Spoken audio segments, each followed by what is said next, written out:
샬롬, 풍성하신 하나님의 사랑과 예수 그리스도의 은혜 그리고 성령의 충만하심으로 말미암아 오늘 우리 하루의 삶에 하나님의 선하시고 기쁘신 뜻이 능력 있게 이루어지기를 기도하고 축복합니다. 함께 읽고 묵상할 말씀은 갈라디아서 5장 22절부터 24절 말씀입니다. 제가 읽어봅니다. 오직 성령의 열매는 사랑과 희락과 화평과 오래 참음과 자비와 양선과 충성과 온유와 절제니 이 같은 것을 금지할 법이 없느니라. 그리스도 예수의 사람들은 육체와 함께 그 정욕과 탐심을 십자가에 못 박았느니라. 아멘. 저는 오늘 이 유명한 말씀을 바라보며 성령이 맺어가는 열매의 특징에 대해서 생각해 보고자 합니다. 양심과 동기는 옳고 그름을 판단하는 데 중요한 역할을 합니다. 갈라디아서 5장 19절부터 21절까지에 나오는 육체의 행위들을 살펴보시기를 바랍니다. 육체의 일은 분명하니 곧 음행과 더러운 것과 호색과 우상 숭배와 주술과 원수 맺는 것과 분쟁과 시기와 분냉과 당짓는 것과 분열함과 이단과 투기와 술 취함과 방탕함과 또 그와 같은 것들이라. 전에 너희에게 경계한 것 같이 경계하노니 이런 일을 하는 자들은 하나님의 나라를 유업으로 받지 못할 것이요. 이처럼 말하는 행위는 중독성을 지닙니다. 이러한 상황에서 인간의 뇌는 마비되고 자신의 죽은 양심과 잘못된 동기에 얽매여 분별력을 잃게 됩니다. 율법은 일시적으로 분별력을 제공하지만 죄를 짓게 하는 육체의 행위를 완전히 버리라는 전제를 요구합니다. 그러나 우리는 죄를 완전히 버릴 수 없는 무능한 사람입니다. 그로 인해 율법의 요구를 온전히 이룰 수 없습니다. 율법의 요구에 따라 항상 하나님을 기쁘시게 하려 하지만 자유로운 양심과 진정한 동기에 기반한 삶이 무엇인지 알지 못해 결국 율법을 지키지 못했다는 죄책감에 빠지게 됩니다. 그러나 성령님께서는 우리의 양심과 동기를 온전하게 하시며 올바른 행동을 할 수 있도록 격려하고 인도하십니다. 바울은 예수 그리스도께서 주신 자유로운 양심과 동기가 성령의 완전한 인도 아래 땅에 뿌려진 씨앗처럼 자라 열매를 맺는 것에 비유하여 설명합니다. 오직 성령의 열매는 사랑과 희락과 화평과 오래 참음과 자비와 양선과 충성과 온유와 절제니 이 같은 것을 금지할 법이 없느니라. 그리스도 예수의 사람들은 육체와 함께 그 정욕과 탐심을 십자가에 못 박았느니라. 누가 하나님과 사람에게 사랑을 받을 수 있는지는 너무나 쉽게 알 수 있습니다. 갈라디아서 5장 19절부터 21절에 나오는 행위를 하는 사람과 22절부터 24절에 나오는 성령의 열매를 맺는 사람을 비교해 보면 성령의 열매를 맺는 사람이 하나님과 사람들로부터 칭찬을 받고 사랑을 받는 모습을 확인할 수 있습니다. 이는 그들에게 성령의 열매가 있기 때문입니다. 성령님께서는 우리 안에 거하시며 예수 그리스도와 하나가 되게 하시고 우리의 성품과 삶을 하나님께서 기뻐하시는 모습으로 변화시키십니다. 성령의 열매는 단순한 행동의 교정이 아니라 거듭난 영 안에서 성령님께서 직접 맺게 하시는 내적인 변화의 결과입니다. 식물이 시간이 지나면서 자연스럽게 자라듯 성령의 열매도 우리 안에서 점진적으로 드러나며 그 과정은 때로 느리지만 반드시 나타나게 되어 있습니다. 성령의 열매는 우리의 타고난 기질이나 성격과는 구별되며 은사처럼 외적으로 드러나는 능력보다 훨씬 근본적인 변화를 의미합니다. 은사는 변화되지 않은 사람에게도 나타날 수 있지만 성령의 열매는 오직 성령께서 내주하시는 하나님의 자녀에게만 맺힙니다. 따라서 성령의 열매는 우리가 진정으로 변화되고 있음을 보여주는 가장 확실한 증거라 할 수 있습니다. 바울은 성령의 열매를 단수형으로 표현하며 사랑, 희락, 화평, 오래 참음, 자비, 양선, 충성, 온유, 절제가 서로 분리되지 않고 하나로 어우러져 자라는 열매임을 강조합니다. 이런 특정한 성향만 두드러지는 것은 결코 성령의 역사라고 말할 수 없으며 성령께서 우리의 전 인격을 균형 있게 변화시키신다는 것을 강조하는 의미입니다. 예를 들어 사랑이 있다면 반드시 이웃을 향한 자비가 함께 나타나야 하며 참된 기쁨은 관계 속에서 신뢰와 깊이를 동반합니다. 결국 성령의 열매는 주님과의 깊은 관계 속에서 주어지는 선물이자 성령님께서 우리 안에 심어주신 생명이 자라나는 자연스러운 결과입니다. 우리는 이 열매를 억지로 만들어내려 애쓰는 것이 아니라 성령님께서 우리 안에서 역사하실 수 있도록 순종하며 살아갈 때 그 열매가 우리의 성품과 행동 속에 자연스럽게 드러나게 됩니다. 그러므로 우리는 성령님께서 우리의 삶 속에서 풍성한 열매를 맺게 하시기를 기대하며 그 열매가 예수 그리스도를 영화롭게 하는 삶으로 이어지기를 간절히 소망해야 합니다.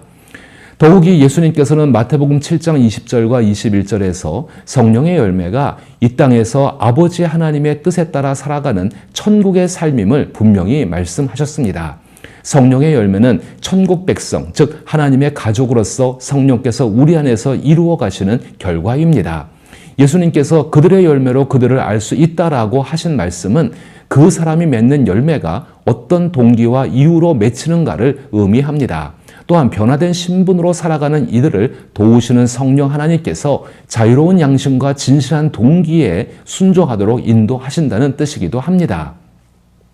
이러므로 그들의 열매로 그들을 알리라. 나더러 주여 주여 하는 자마다 다 천국에 들어갈 것이 아니요 다만 하늘에 계신 내 아버지의 뜻대로 행하는 자라야 들어가리라. 갈라디아서에서는 천국에서의 삶을 상징하는 성령의 열매를 전체적으로 조망하기보다는 그 일부를 관찰하며 설명하고 있습니다. 이러한 열매는 매우 매력적이기에 때로는 모조품이 나타나기도 하며 스스로 성령께서 맺은 열매라고 착각하는 경우도 있습니다. 그럼에도 불구하고 성령의 열매가 지닌 의미를 깊이 이해하는 것은 신앙생활의 방향을 올바르게 설정하는 데 매우 중요합니다. 사랑이란 남을 섬기는 것이 자신에게 돌아올 이익을 기대해서가 아니라 상대방의 고유한 가치와 행복을 위해 봉사하는 것을 의미합니다. 반면 두려움은 자신을 보호하려는 마음에서 비롯되며 때로는 타인을 이용하는 행위로 나타나기도 합니다. 이와 비슷하지만 진정한 사랑과 다른 것은 이기적인 애정으로 남을 잘 대하는 이유가 단지 자신의 기분을 좋게 하기 위함에 불과합니다. 희락은 오직 하나님의 아름다움과 그 가치를 기뻐하는 마음에서 비롯됩니다. 반면 절망이나 체념은 그와 반대되는 감정입니다. 위조된 기쁨은 복을 주시는 하나님 때문이 아니라 받은 복으로 인해 일시적으로 고양된 감정에 불과하여 상황에 따라 쉽게 기뻐하거나 슬퍼하게 됩니다. 화평은 평안을 의미하는데 이것은 자신을 의지하지 않고 하나님의 지혜와 주관하심에 온전히 의지할 때 얻어지는 당당함을 의미합니다. 이러한 화평, 즉 평안은 불안과 염려를 몰아내는 힘이 있습니다. 반면 가짜 화평, 즉 가짜 평안은 하나님의 지혜와 주관하심을 전혀 고려하지 않는 무관심과 냉담에서 비롯됩니다. 오래 참음은 폭발하거나 싸우지 않고 어려움에 침착하게 대처하는 능력을 의미합니다. 이와 반대로 하나님과 사람에 대한 원망은 부정적인 태도로 나타납니다. 진정한 오래 참음은 그 이유를 이해하고 받아들이는 것이지만 위조된 오래 참음은 너무 사소한 일이라 무시하겠다는 냉소와 외면으로 문제를 회피하는 태도를 말합니다. 자비란 자신의 약한 모습을 드러내면서까지 진심으로 타인을 섬기는 능력을 의미합니다. 이는 내면 깊은 곳에서 우러나오는 안정감에서 비롯됩니다. 반면 자비와 반대되는 감정은 타인의 기쁨을 함께 누리지 못하는 시기심입니다. 또한 가짜 자비는 타인을 조종하려는 의도를 가진 선행으로 선을 베푸는 목적이 이 정도면 사람이나 하나님께 충분히 했다고 느끼려는 자기 만족에 머무르기 때문입니다. 양선은 진실하다는 말로써 사기꾼이나 위선자가 아닌 어떤 상황에서도 변함없이 한결같은 사람을 뜻합니다. 이는 사랑이 충만하여서 진실을 말하는 것을 말하는 것으로서 단순히 진실만을 말하면서 사랑이 결여된 것과는 구분됩니다. 또한 기분을 달래거나 타인에게 잘 보이기 위해 자신을 과장해서 내놓거나 상처를 털어놓는 것과도 전혀 다릅니다. 충성은 성실하고 충직하며 용감한 태도를 뜻하며 말과 행동이 일치하여 신뢰도가 두터운 상태를 의미합니다.